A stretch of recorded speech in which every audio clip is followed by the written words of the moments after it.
It's not without reason that northern Mexico has been subject to US State Department travel warnings since 2009.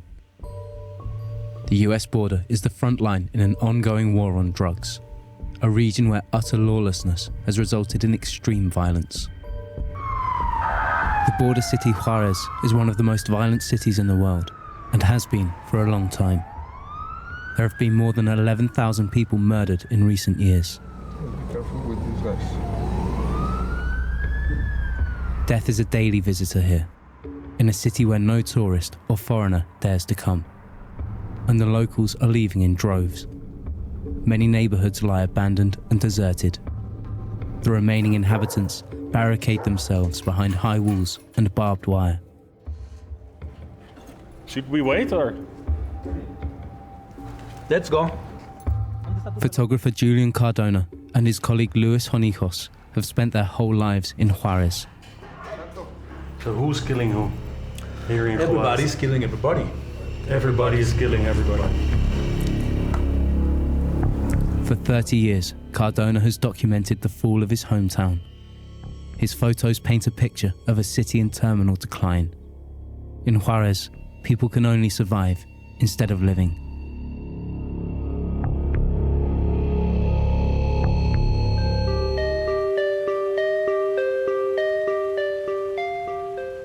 Sitting with Julian and Luis at the edge of the hotel pool, it is hard to imagine this is a city with a death toll rising beyond that in Syria. When visitors come to Juarez, they are expecting bullet-ridden buildings and bullet-ridden houses. Like Middle East. Like Middle East. And they see a city that is perfect looking like a normal city. And many people thinks, well, Where's the violence? Where's the violence? Is this a myth? Juarez is a confusing city. The danger is not immediately visible to a casual visitor. Yet an indefinable tension hangs over the city. If you talk to anybody, any person just randomly taken, any person will have a story of violence. Any person will have a story of that, even of their inner circle or their friends or their relatives. There's a lot of stories of violence in the city, a lot. Any person. So what is for us the best way to behave ourselves in order not to get into trouble? One of the first thing is don't make mistakes on the streets, late or night, using the camera, because maybe if you take a picture of just of a landscape, but inside the picture there is a criminal or something, a bad guy, you could be in trouble. The story of this city, intoxicated by crime, is best told not from the streets, but by the residents themselves. Well, the death toll from a massacre at a Juarez party is climbing. And tonight, we're finding out just how young some of the victims were. Teens and young adults were a majority of the people inside the home at the time of the shooting. 14 of them were killed, another 19 injured, and children as young as 7 are among the wounded. I was on the floor while they were shooting, hoping not to get shot. They stopped to reload guns. They let the woman go. So my girlfriend went outside. I stayed on the floor and pretended to be dead. It later emerged that the gunmen had accidentally walked into the wrong house. Being in the wrong place at the wrong time can often be fatal in Juarez. This is all I have left of him. Arcelia Medrano's son didn't survive the shooting. They took my son to hospital. He was riddled with bullets. He actually survived the first surgery, but then he was given a faulty blood transfusion, and in the end, he did not live.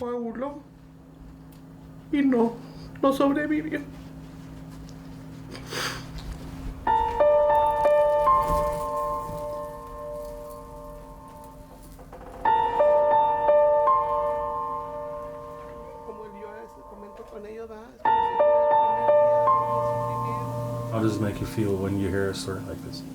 You have to take in account that we have heard this story so often over the past 4.5 years. We have accumulated more than 11,000 homicides. It's not just a personal tragedy. What I'm saying here is also a collective tragedy, a tragedy for the city and a tragedy for the country. The only difference between Mexico and United States is that river. So where's America? United States, the downtown area of El Paso is that. You see that the buildings over there? The big buildings, yes? That's El Paso, downtown. The American city of El Paso and the Mexican city Juarez appear to bleed into one another, but in reality, they are two completely separate worlds, divided by high walls. Every day, fortune seekers hunt for a chance to cross the border and escape to the promised land, for the chance to find work and escape the violence. One of the problems we have very, very hard is that we are in the border with the country who consume more drugs in the world. If a little guy who has no mother, no father, he has hungry on his stomach, and the temptation is very bad. They offer him $100. Less than that sometimes. And then they kill. And then they kill. The drug gangs can no longer claim sole responsibility for the violence. Thieves, kidnappers, extortionists, and even serial killers populate the border, operating without fear of arrest. There's a lot of impunity.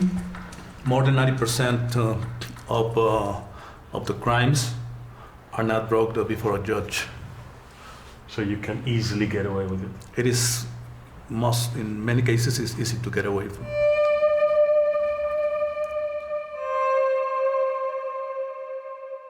Julian Cardona is a photographer of death.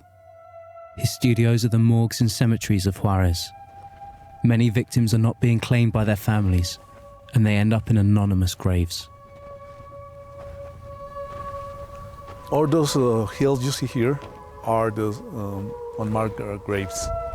There are new holes, and from time to time, they bring more bodies. Surviving relatives are afraid of gangsters, for whom even funerals are not holy. They know relatives and friends are going to be attending the funeral, and there have been several attacks to funeral homes. There have been bodies who have been bullet-ridden again, even if they are dead. Mexico is on the verge of becoming a failed state, unable to offer its population safety or to guarantee the rule of law. The police force, guilty of widespread corruption, is unwilling and unable to stand against the terror of the criminal gangs. Almost in your country could be some kind of corruption. Don't be on that kind of saying that there's in my country there's no corruption. In all over the world is corruption. So we have to accept that is a matter of we have to fight, but nobody can point out a countries or a cities that are more corrupt than others. Not his face. No.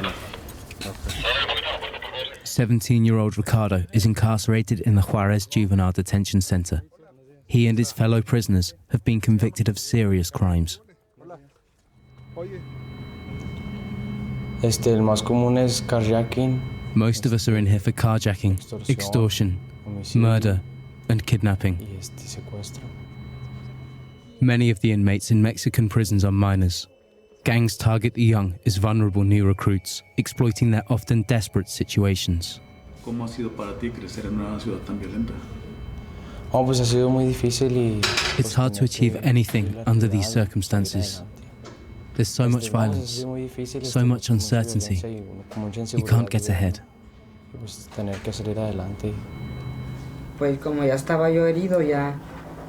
was injured and I tried to get away. The noise from the guns had made me deaf. The room was filled with smoke, so I was disorientated. I had gunshot wounds in both my legs, and I couldn't get up. I waited for help. I asked the first person I saw to get me out of there.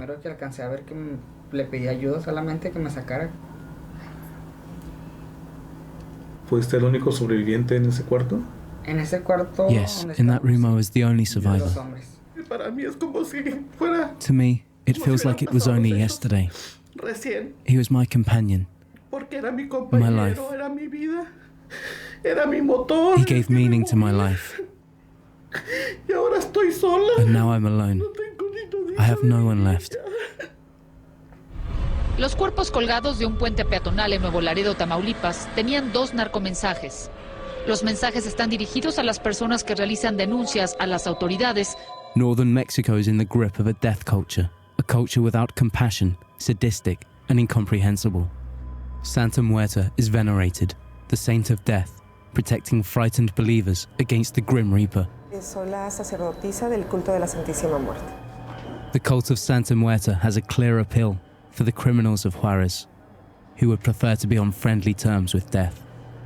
No porque se dediquen a cosas ilícitas. Criminals are not automatically members of our religion. Que se acerquen porque saben They que es expect una Santa entidad Muerta to protect them, poderosa, pero no but por they are ser wrong. poderosa va a Santa acudir a Muerta does proteger not protect a las those who do personas que evil. se dediquen a hacer cosas negativas. Julian Cardona's family lives just across the border in the United States. They haven't dared to visit Julian in Juarez for 4 years now, but still he remains in the city, determined to capture its last breaths. Do you ever get used to this? Well, sometimes it's hard. Sometimes it's cumulative, and it takes your toll, especially when you're thinking about the way, like about your society, your family. It's in that way it's hard.